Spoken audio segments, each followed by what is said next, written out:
복음에 있어서 율법에 없는 그런 요소들을 가지고 있는 것이 세 가지가 있다고 말씀드렸습니다.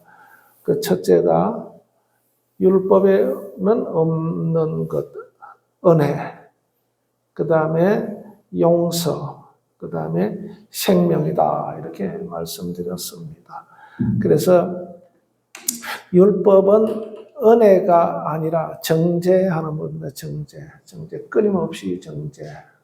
또 용서가 없습니다. 절대 용서가 없는데 이것은 법 자체의 그 특성입니다. 특성, 율법의 특성. 그리고 율법은 끊임없이 정죄를 하기 때문에 결국은 사망에 이르게 됩니다. 그래서 사망아, 네가 이기는 것이 무엇이냐? 네가 내게 쏘는 것이 무엇이냐? 그래서 그 사망에 쏘는 것은 죄라는 겁니다. 죄. 죄가 끊임없이 죄를 지으면 너 죽어야 돼. 정죄받아야 돼. 끊임없이 죄는 사망을 향해서 화살을 날리고 있는 겁니다. 그런데 그 죄의 죄는 그러면 어디에 근거하고 있는가? 그 죄는 바로 율법에 근거하고 있다. 죄의 권능이 율법이다 이 말입니다. 율법에 근거해서 죄가 나오고 죄로 말미암아 사망에 이르게 되는 그 구조로 되어 있어요. 그래서 세상 법에도 마찬가지입니다. 법에는 절대 그 은혜가 없어요. 용서가 없습니다. 세상 법에도 그랬습니다. 그래서 이러한 죄를 지었으면은 1,000만 원 이하의 벌금이나 3년 이하의 징역이나 금고 이런 식으로 항상 딱 정해져 있어요. 그런데 그것을 집행하는 판사가 정상을 참작하여서 조금 낮춰주고 집행을 유예하거나 이런 그 아량을 베푸는 겁니다. 법은 그런 게 없어요. 법은 죄를 지었으면 거기에 합당한 죄를 받게 돼 있어요. 율법도 마찬가지로 그렇게 되어 있습니다. 그런데 복음은 다릅니다. 복음은 바로 한없이 은혜를 베풀어 주세요. 한없이 우리에게 은혜를 베풀어 줍니다. 죄인들을 향하여 한없이 용서하세요. 예수님께서 내가 너희를 사랑한 같이 서로 사랑하라 이 말씀은 뭐냐면 내가 너희를 사랑하여서 은혜를 베풀었고 죄를 용서해 준 것처럼 너희도 그렇게 하라 이 말입니다. 근데 사실은 내가 사람들도 내가 용서 못하는 그 마음을 가지고 있는 것, 은혜를 베풀지 못하는 그 마음을 가지고 있는 것, 이것이 사실은 더 어렵습니다. 그런데 용서가 안 돼요. 그죠? 은혜가 안 베풀어집니다. 그렇기 때문에 너희는 내가 너희를 사랑한 같이, 내가 너희에게 은혜를 준 것 같이, 내가 너희를 용서한 것 같이, 그것을 생각하면서 너희가 그렇게 하라라는 겁니다. 그래서 어려워요. 용서가 어렵습니다. 은혜를 베풀기가 참 어렵습니다. 근데 주님은 그거 하라 그렇게 말씀하고 있죠. 그래서 그렇게 하면 너희가 내 제자인 것을 사람들이 알 것이다 라는 거예요.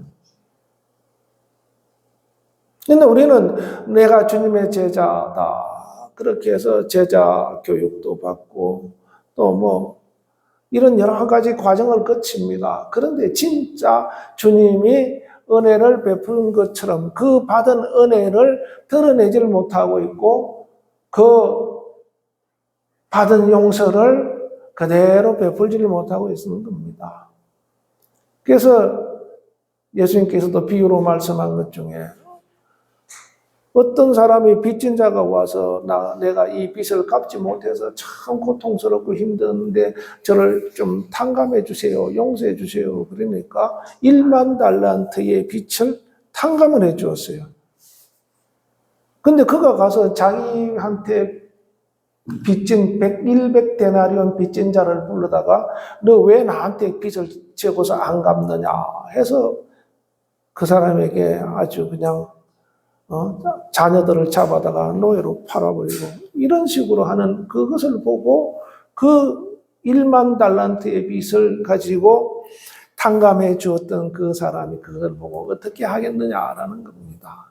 우리 사람이 그만큼 악하다라는 거죠. 악하다. 이 왜 악한가? 우리 마음속에 이미 원수가 사단이 우리를 계속해서 끊임없이 우리를 붙들고 공격하고 있기 때문에 우리 마음을 움직이려고 하고 있기 때문에 그렇게 되는 겁니다. 그런데 우리가 주님을 생각하면은 주님에게로 들어오면은 그 은혜가 경험이 되어지고 용서가 경험되어지니까 그것을 실천할 수 있는 사람이 되는 겁니다. 우리 주제가 원래 새 사람, 새 삶, 새 교회 이 세 가지인데 새 사람이 되고 그 다음에 새 사람이 된 사람은 새 삶을 살게 되는 것이고 새 삶을 사는 사람은 새로운 교회를 세우는 사람이다라는 겁니다. 그래서 우리는 절대 율법 아래서 끊임없이 정죄를 하고 정죄받고 정죄하고 그렇게 해가지고는 안 된다 이 말입니다. 끊임없이 우리가 받은 은혜를 드러내고 끊임없이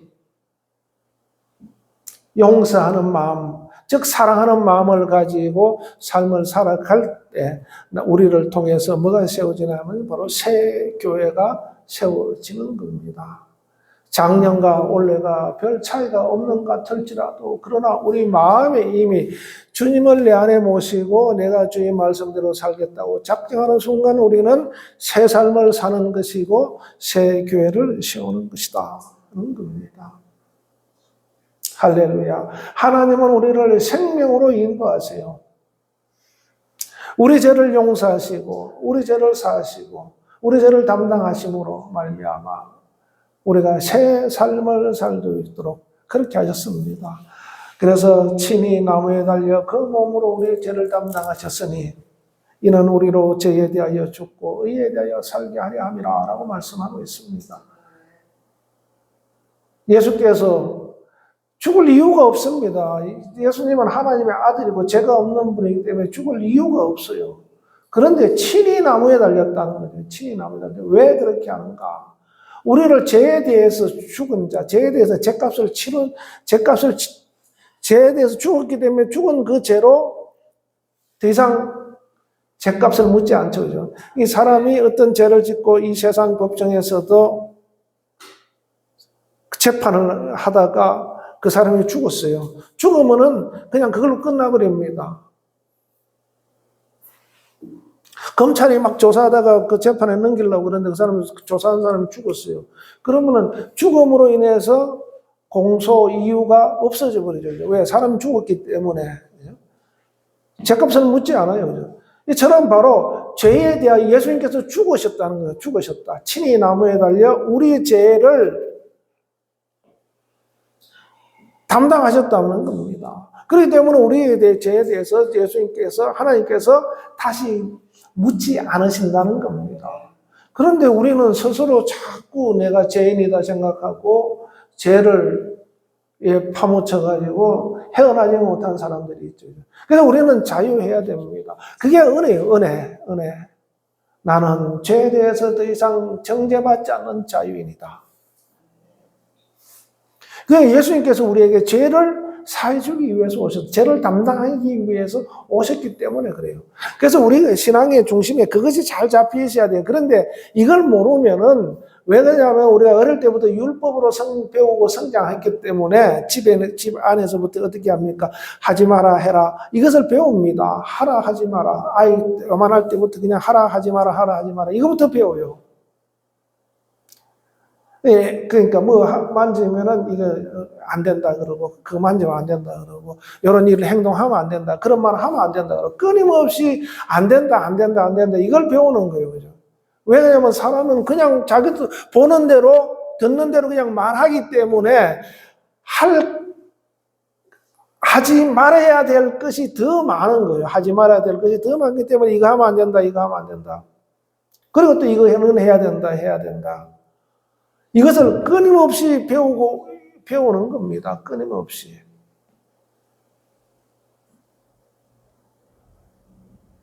그렇기 때문에 이거 신앙생활 하면서도 예수를 믿고서도 내가 자유했는데도 불구하고 우리가 자꾸 죄에 대한 감각이 있어서 거기에 대해서 자유하지 못하죠.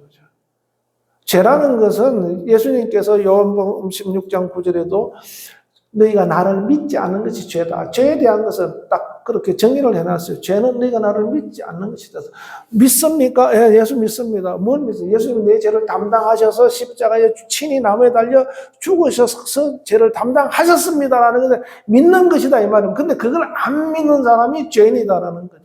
그런데 우리는 그것으로 죄를 판단하는 것이 아니라 내가 살면서 어떤 윤리 도덕적으로 어떤 그 잘못을 했을 때 그것으로 말미암아 자꾸 죄를 생각하니까 거기서 벗어나지 못하는 겁니다.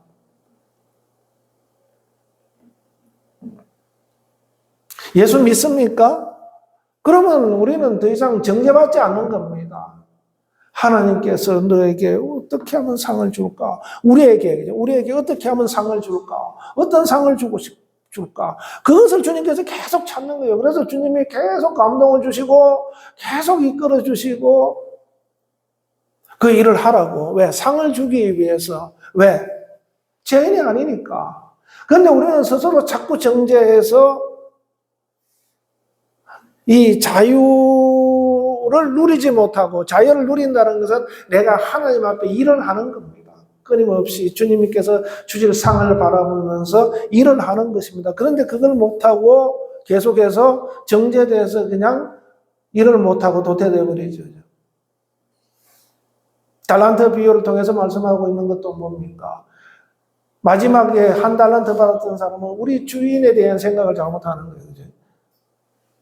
우리 주인은 흩어뜨린 것도 아니고 쉽게 말하면 뿌리지도 않은 데서 거두는 사람인 줄 그렇게 생각하는 겁니다. 그래서 무서워가지고 그냥 땅속에 묻어놨다가 주인이 오니까 주인님 내가 내게 맡기던 한 달란트를 그대로 가지고 왔습니다. 그런데 그 사람은 뭐라 그러니까 악한 종이라 그래. 악하고 게으른 종이다. 왜 악하고 게으른 종이라 그러니까 너는 내 뜻을 정확하게 알지 못했다는 겁니다. 그렇기 때문에 악하다는 거예요. 그죠?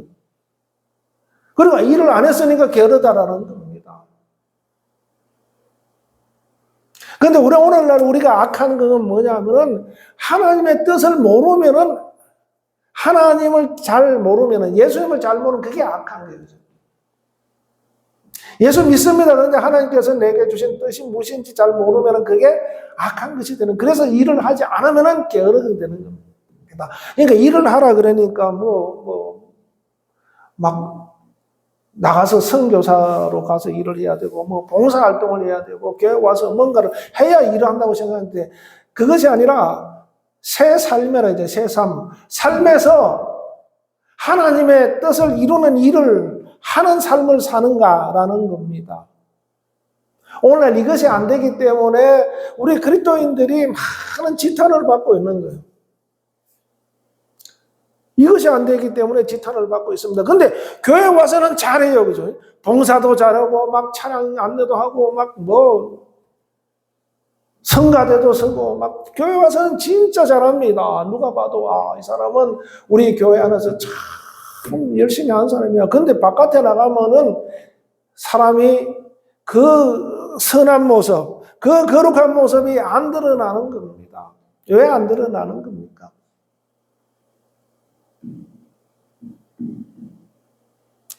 그 부분이 드러나야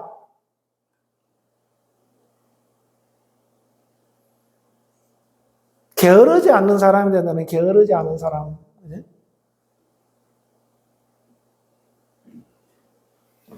그래서 예수님이 우리 신앙의 우리 중심에 들어와서 우리를 지배하고 있도록 내 심령을 만드는 사람이 뭐냐면 중심 신앙이 잘 세워져 있는 사람이다라는 겁니다. 주님이 내 안에 오셔서 그래서 예수님께서도 뭐라고 하셨어요? 너희가 내 안에 있고 내가 너희 안에 있다. 너희가 내 안에 있고 내가 너희 안에 내가 아버지 안에 있고 아버지가 내 안에 내가 아버지 안에 있고 아버지가 내 안에 있는 이유가 뭡니까? 그러니까 주님이 말씀하실 때 하나님의 뜻을, 아버지의 뜻을 이루고 그 아버지의 뜻을 이루기 위해서 순종하고 아버지의 뜻을 잘 살펴서 끝까지 가는 겁니다.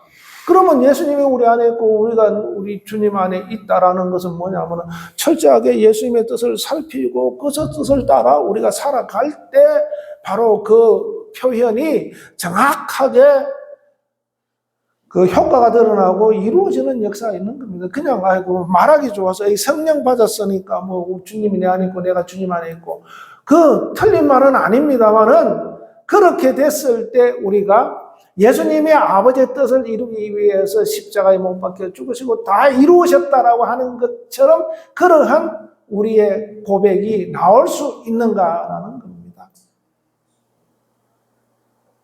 우리가 주님 앞에 갈 때 이제 나이가 들면 다 주님 앞에 가죠. 그죠? 뭐 나이가 안 들어서 간 사람도 있지만 나이가 들어서 이제 할 일 다 하고 갈 때 아, 내가 할 일은 다 이루었다. 내 삶을 다 살았다 이 말이에요. 내 삶을 다 살았다. 뭐 아쉬운 점이 있을 수 있죠. 그죠?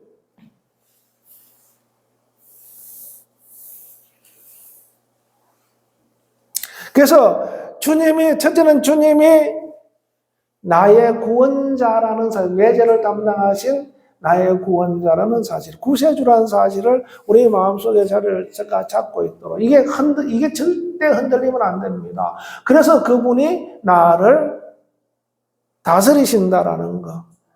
이걸 우리가 잘 알고 있어야 돼요. 알고 있다라기보다도 이걸 마음에 두고서 항상 있어야 된다 이 말입니다. 이것이 흔들리면은 다 흔들린다. 아멘. 그래서 이게 흔들리면 안 돼요. 그죠? 신앙생활 교회 와서 신앙생활 잘 하던 사람도 이게 흔들려 버리면은 교회를 안 나오고 세상으로 떠납니다. 그래서 이것을 흔들리지 않고 잘 모양을 지킬 수 있도록 그리고 그것이 더 단단하고 굳어져서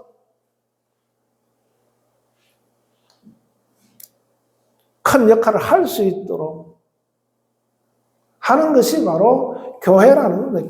교회 안에서 그렇게 자꾸 자신을 만들어야 됩니다. 할렐루야.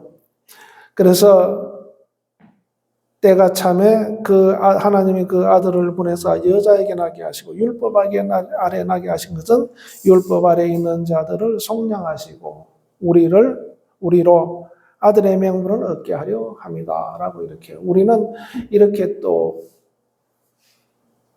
율법 아래 있는 우리를 속량하셨다 그래서 속량 바로 예수님이 우리의 구원자다라는 사실. 그 다음에 그분이 로 말미암아 우리가 하나님의 상속자가 됐다는 것도 우리가 잘 기억해야 됩니다. 나는 하나님의 나라를 상속받을 상속자다.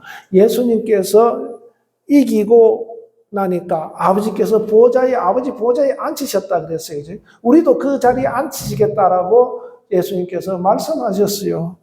요한계시록 3장 21절에 그렇게 말씀하고 있는 겁니다. 그것처럼 바로 우리가 왜 그 자리에 앉는가? 하나님의 나라의 상속자이기 때문에 그래요. 상속자이기 때문에. 그것을 유업을 이을 자다 이렇게 말씀하고 있는데 마음이 온유한 사람은 땅을 기업으로 받는다라고 마태복음 7장에 그렇게 말씀하고 있습니다. 누가 온유한 자인가? 누가 온유한 자인가? 온유한 자는 강한 자를 말합니다. 강한 자. 우리가 그 스포츠 종목 중에 유도라는 게 있어요. 그죠? 유도라는 것은 이 부드러움을 통해서 운동을 함으로 부드러움을 통해서 운동을 함으로 해서 강함을 드러내는 거죠. 그죠? 막 권투 같은 거는 막 팍팍 치고받고 이렇게 막 세게 그러죠. 근데 유도는 잡고서 털어버리고 하면 구르는데 그 사람을 제압하는 거죠. 그죠? 그러니까 온유하다라는 것은 강함을 말합니다. 근데 약한 것을 말하는 것이 아니에요. 진짜 강한 사람. 뭐가 강합니까? 마음이, 신앙이. 강한 사람이 땅을 기업으로 받는다는 것은 하나님의 나라를 기업으로 받을 수가 있다. 즉 유업으로 받을 수가 있다. 이 마음이 온유한 자는 결국은 하나님의 아들을 믿는 그 믿음이 강한 자라는 겁니다. 겉으로 볼 때는 조금 약해 보여도 그런데 그가 말 한마디, 믿음의 말 한마디 할 때 보면 굉장한 강함이 드러나는 사람들. 자기 자신의 그 어떤 믿음을 표현할 때는 그 막 결기가 드러나고 아주 강함이 드러나는 사람들. 겉으로 보기에는 굉장히 부드러운 것 같아요. 그런 온유함이 있는 사람.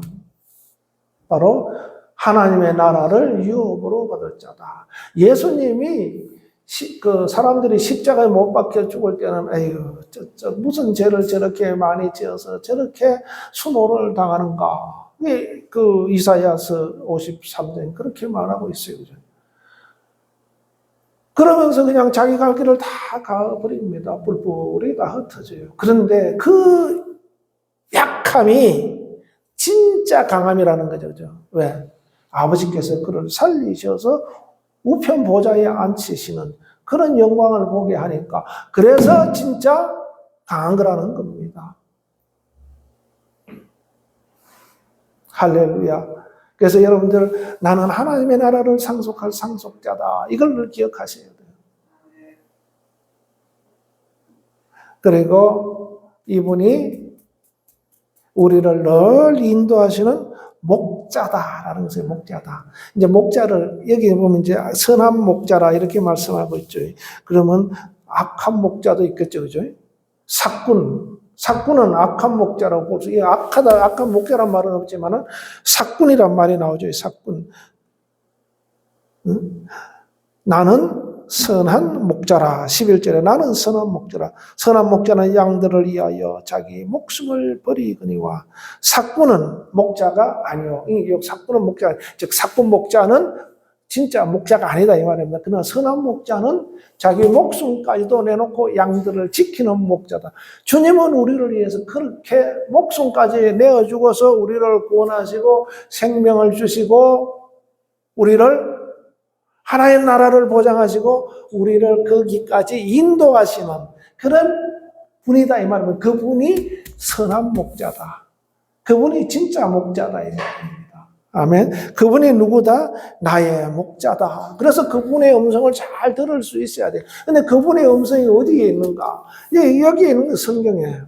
하나님의 음성이, 선한 목자의 음성이 우리를 생명을 주고 제사함을 주고 생명을 주고 인도하여서 하나님의 나라에 가기까지 원수들로부터 지키고 보호하시는 그 목자의 음성이 어디에 있는가? 여기 있단 말입니다.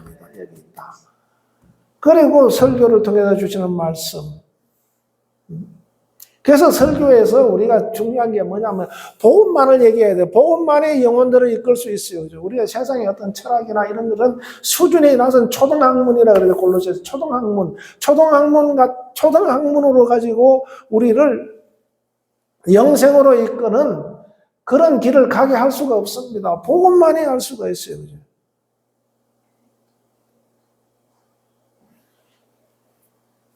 그래서 이 말씀을 가까이 해야 되고 새 사람은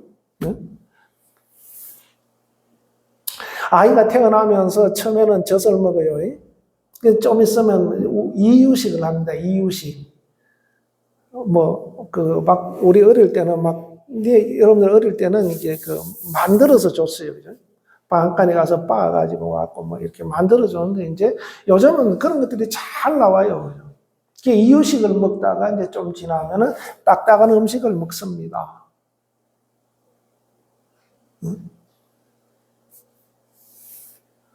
근데 이제 장성하면 이제 그냥 아무거나 자기들 그냥 입맛에 대로 먹죠.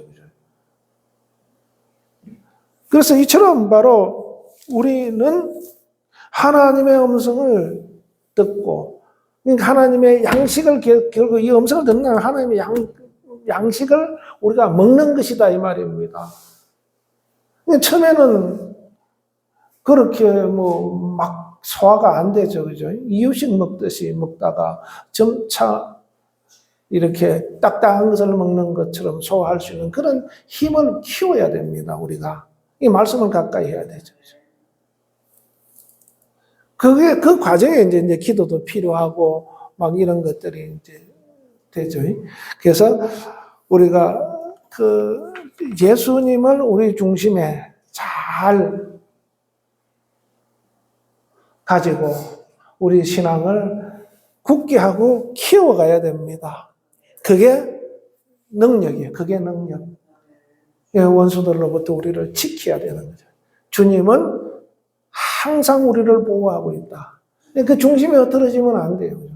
중심을 더 굳게 하고 뿌리를 내리고 성장할 수 있도록 그렇게 해서 하나님께 영광을 돌릴 수 있는 그런 신앙인 복음의 사람이 될 수 있기를 예수님으로 축원합니다. 기도하겠습니다. 하나님 아버지 감사합니다. 이 시간 함께 하시고 인도하심을 감사합니다. 참으로 우리에게 선한 목자 되신